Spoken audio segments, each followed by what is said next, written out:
جب میرا بندہ کسی محفل میں میرا ذکر کرتا ہے میں اس سے کہیں بہتر محفل میں اس کا ذکر کرتا ہوں۔ اللہ کی محفل تو ملائکہ اعلیٰ کی ہے، ملائکہ مقربین کی ہے۔ بہرحال اللہ کو تم اپنے دل میں مستحضر رکھو، اللہ تعالیٰ تمہیں بھی یاد رکھے گا۔ دوبارہ فرمایا احفظ اللہ تجدہ امامک تجاہک، اللہ کو یاد رکھو تو اپنے سامنے موجود پاؤ گے، جب چاہو دعا کرو تو احفظ اللہ تجدہ امامک یا تجاہک، اپنے سامنے موجود پاؤ گے۔ اذا سألت فاسأل اللہ، اب آ گیا وہ مرکزی مضمون۔ دیکھو جب مانگو اللہ سے مانگو، غیر اللہ کے سامنے ہاتھ دراز کرو ہی مت۔ ایک حدیث میں آتا یعنی حرام نہیں ہے، دنیاوی قواعد اصول قوانین کے تحت کسی سے مدد چاہنا، کوئی سوال کرنا حرام نہیں ہے، آپ سوال کریں، مدد لیں، اسی پر دنیا قائم ہے، ایک دوسرے کے ساتھ تعاون کے ساتھ۔ لیکن اونچا مقام کیا ہے؟ کسی سے سوال مت کرو سوائے اللہ، یہاں تک کہ جوتے باندھنے کا تسمہ تمہیں درکار ہے تو بھی کسی سے مت مانگو، اللہ سے مانگو۔ کیا پتہ اللہ کس کے دل میں ڈال دے اور وہ آ کے تمہیں تسمہ پیش کر دے۔ ہوتا ہے ایسا، بس اوقات ہوتا ہے۔ جو اللہ کے ساتھ لو لگا کر رکھنے والے ہیں ان کے تو ایسے واقعات ہوتے ہیں کہ دل میں ایک بات آئی اور اس کے بعد وہی بات جو ہے وہ کوئی شخص آ گیا اور اس نے وہ بات پوری کر دی، کیونکہ لوگوں کے دل جو ہے وہ تو اللہ کے دو انگلیوں کے مابین جو چاہتا پھر دیتا ہے۔ کیا پتہ اللہ کسی فرشتے کو انسانی شکل میں بھیج دے، آتا ہے فرشتہ آتا ہے انسانی شکل میں آتا ہے، آپ کی تکلیف کو رفع کر دے، آپ کی ضرورت کو پورا کر دے، اسی سے مانگو، کسی اور سے مانگو۔ یہ ہے توحید کا لب لباب۔ یوں سمجھیے اسلام کی جڑ کیا ہے؟ ایمان۔ اسلام کا جو خارجی نظام عمل ہے، انفرادی اعمال ہو اجتماعی ہو، ان سب کی روح رواں کیا ہے؟ ایمان۔ ٹھیک، ایک بات ہو گئی۔ ایمان کا خلاصہ لب لباب کیا ہے؟ ایمان باللہ۔ جیسے ایمان بالآخرہ بھی ہے، ایمان بالملائکہ ہے، ایمان بالانبیاء ہے، ایمان بالرسل ہے، ایمان بالکتب ہے، ایمان بالقلب ہے، لیکن اصل ایمان، اسی لیے ایمان مجمل میں آپ کو معلوم ہے کسی اور چیز کا ذکر نہیں۔ آمنت باللہ کما ہوا باسمائہ وصفاتہ وقبلت جمیع احکامہ اقرار باللسان وتصدیق بالقلب، یہ ایمان مجمل ہے۔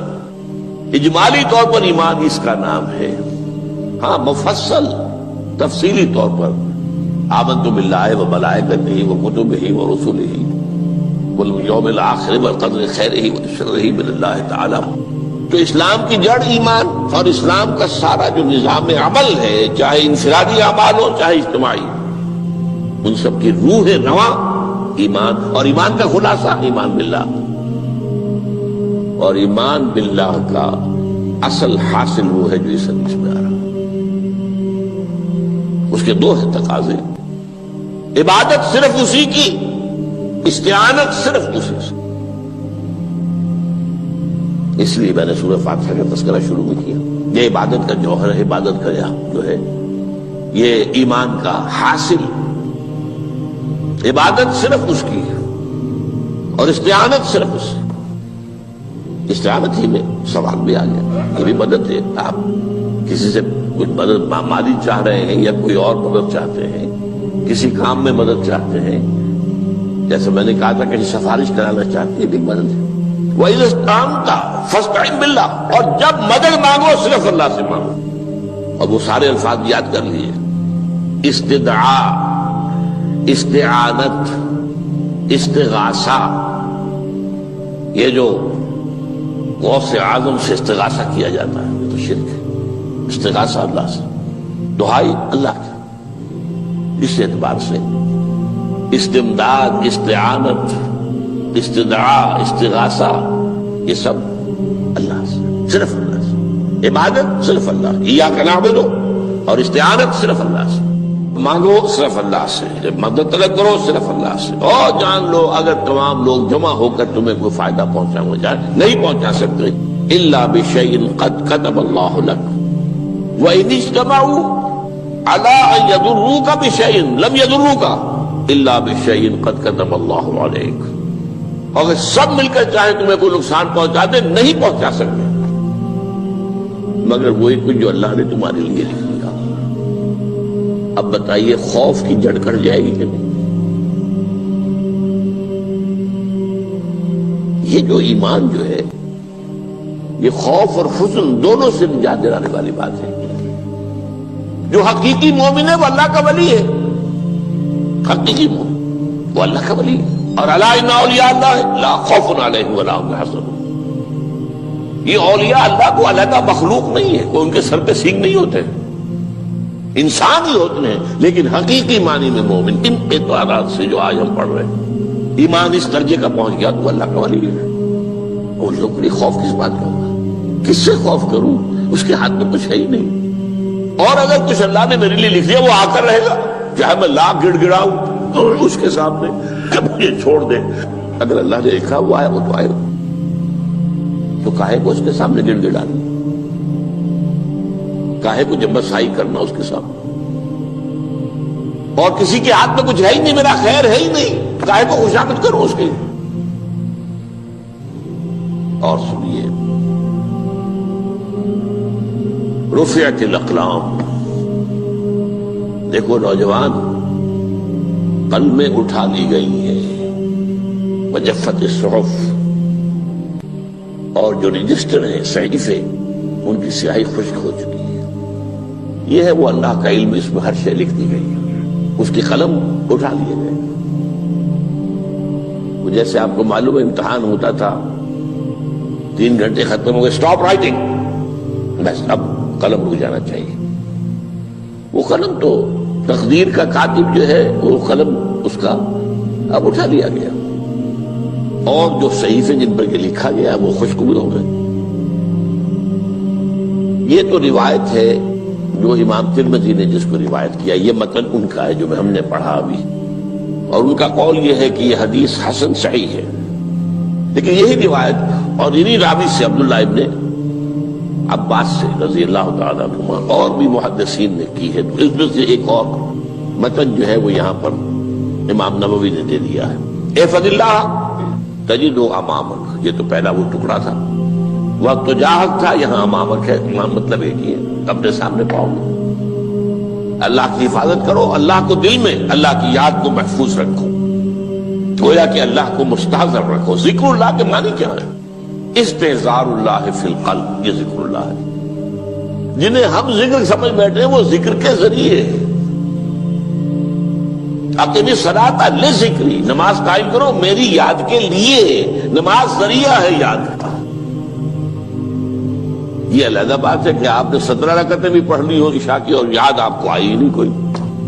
آپ تو ایک میکینیکل انداز میں جو ہے وہ اٹھک بیٹھک کر رہے ہیں اور آپ کی زبان سے کچھ بھی نکل رہا ہے, تو اس کا آپ کے شعور سے, دل کی گہرائی سے کوئی رابطہ ہے ہی نہیں.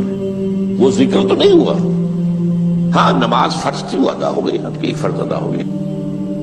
تو جنہیں ہم نے ذکر سمجھا وہ ذرائع ذکر ہے. اللہ اللہ, سبحان اللہ سبحان اللہ زبان سے, یہ تاکہ اس کے نتیجے میں وہ ذکر حاصل ہو جائے. استحضار اللہ فی القلب, ذکر کے معنی ہے استحضار اللہ فی القلب. تعرف الی اللہ فی الرخاء, اور دیکھو کشادگی کے وقت میں تم اللہ کو یاد رکھو, اللہ کی طرف رجوع کیے رہو, بھول نہ جاؤ.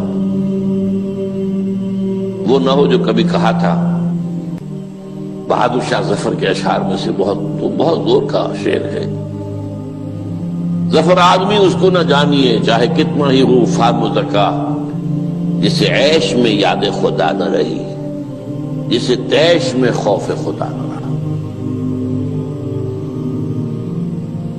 وہ ہے کشادگی کی حالت میں, جبکہ تمہارے لیے کشادگی ہے, اللہ کی طرف رجوع کیے رکھو. یعرف کا فی الشدہ, تو اللہ اپنی توجہ تم پر رکھے گا شدت کے وقت میں, جب تمہیں کوئی تکلیف ہے اس تکلیف کو تم پر آسان کر دے گا. تکلیف تو آنی ہے, لکھی ہوئی ہے, وہ تو آئے گی, لیکن یہ کہ اللہ تعالیٰ اس کی شدت کو ایک ہی چیز ہے جس کو ایک انسان بہت شدت کے ساتھ محسوس کر رہا ہے، دوسرا آدمی اتنا نہیں محسوس کر رہا ہے، احساس کا معاملہ ہوگا نا۔ وہ تو اصل میں اگر انسان کی نروز کٹی ہوئی ہے تو احساس ہوگا ہی نہیں، سرے سے ہی نہیں ہوگا۔ تو اس اعتبار سے اللہ تعالیٰ تمہارے لیے وہ شدت کی کمی کر دے گا۔ وَاعْلَمْ أَنَّ مَا أَخْطَأَكَ لَمْ يَكُنْ لِيُصِيبَكَ، اور جان لو جو چیز تم سے چھوٹ گئی ہے، رہ گئی ہے، وہ ہرگز تمہیں ملنے والی نہیں تھی۔ اب آپ نے کسی ملازمت کے لیے درخواست دی ہے، درخواستیں مانگی گئی ہیں، اپنی سی محنت کر لی، نہیں ملی ملازمت، اب آپ بیٹھے ہوئے افسوس میں، رنج میں، غم میں، فلاں نے یہ کر دیا، فلاں نے یہ کر دیا، وہ فلاں جو ہے بڑی تکڑی سفارش لے آیا تھا، فلاں نے رشوت دے دی۔ چھوڑو میاں اس کو، وہ تمہارے لیے نہیں تھی۔ کاہے کو اپنے ذہن کے اندر یہ کھچڑی پکا رہے ہو بیٹھے ہوئے؟ خواہ آپ شاید سوء ظن میں بھی مبتلا ہو رہے ہو، کسی نے نہ رشوت دی اور آپ سمجھتے ہو کہ رشوت دی ہے اس نے۔ یہ ساری چیزیں جو ساری سیئات، ان کی جڑ کٹ جائے گی۔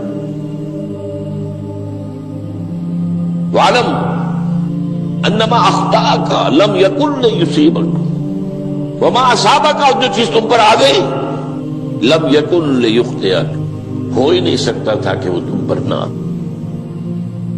یہ کر لیتا تو ہو جاتا، شاید یہ کر لیتا، میں نے ٹیکا پہلے لگوا دیا ہوتا تو یہ بات نہ ہوتی۔ بھائی وہ جو ہونا تھا وہ ہونا تھا۔ اب یہ وہ چیز ہے جس سے انسان میں کیفیت پیدا ہوتی، تسلیم و رضا۔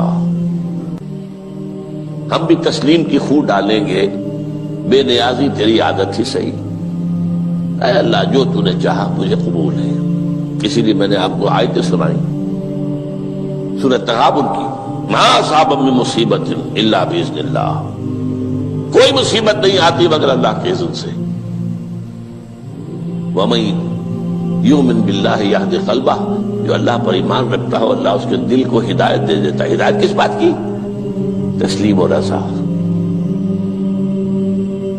سر دوستاں سلامت کہ تو خنجر آزمائی، نہ شبد نصیب دشمن کے شبد ہلاکت دیگت، اے اللہ تیری طرف سے ہے، مجھے قبول ہے، اور بظاہر مجھے تکلیف ہو رہی ہے لیکن یقیناً اس میں میرا کوئی خیر ہے۔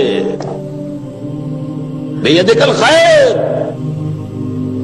تیرے ہاتھ میں تو خیر ہی خیر ہے، جو بھی تیری طرف سے آئے۔ سر تسلیم خم ہے جو مزاج یاد میں آئے۔ اور یہ مضمون جو ہے زیادہ بڑے پیمانے پر سورہ حدید میں آیا ہے۔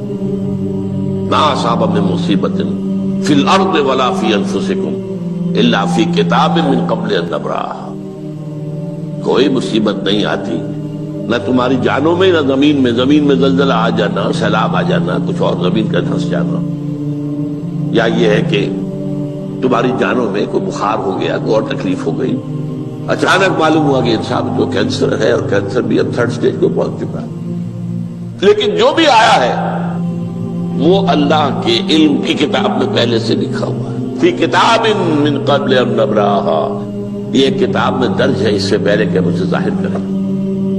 اس کا نتیجہ کیا نکلنا چاہیے؟ لیکن لا تاسوا علی ما فاتکم ولا تفرحوا بما آتاکم، افسوس نہ کیا کرو جو تم سے جاتا رہے، چھوٹ جائے، کوئی عزیز فوت ہو گیا، کوئی موقع ہاتھ سے نکل گیا، ارے بھائی میں چوک گیا، بڑا موقع تھا، اب اس پر افسوس کر رہے ہیں۔ نہیں، جو چیز لیکن لا تاسوا علی ما فاتک ولا تفرحوا بما آتاک، جو اللہ تمہیں دے دے اس پر اتراؤ مت۔ وما اصابک لم یکن لیخطئک واعلم ان النصر مع الصبر، اور جان لو اللہ کی مدد صبر کے ساتھ آتی ہے، جو آئے اس کی طرف سے جھیلو، زبان پر کلمہ شکوہ اور شکایت نہ آئے، اللہ سے شکایت نہ آئے، تسلیم و رضا، جو تیری رضا ہے۔